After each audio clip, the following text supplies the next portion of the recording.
I will never forget that night. Literally, I was in tears. I shouted, "Why, God, why? You can't do this to me."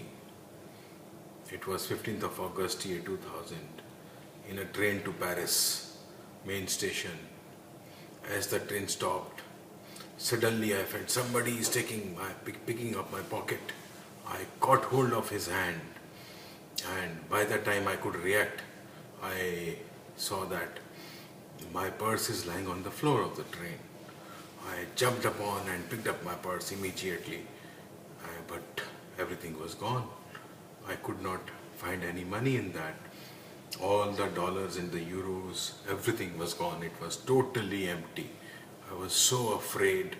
I sat down on the bench in the train, and the train started.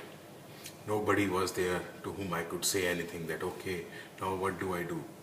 I was literally in tears. I had a flight to catch the next morning to India, and I had no money. I had to pay my hotel bill. I had to take a taxi to the airport. Now what will I do? I was so afraid that literally. Then I found my credit card lying in in the purse. Then I felt that, okay, let me try taking some money out of that. But I couldn't remember the ATM number.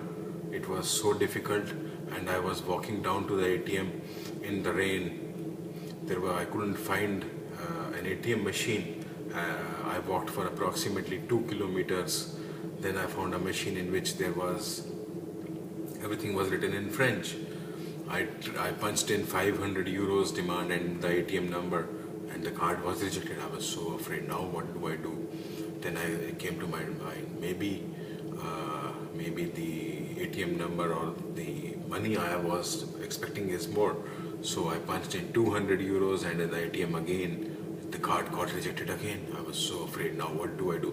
Because I remembered that maximum 2 times it is allowed, otherwise the card gets rejected.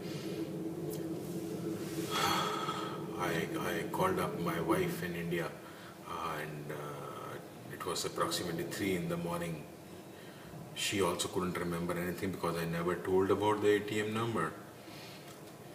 After some time she said, oh, maybe you can try this new number what you have been using. That's your favorite one. I punched in, and with the 200 euros finally I got it. And really that was the worst time in my life, in a foreign country without any money, and really it was terrible, terrible, terrible for me.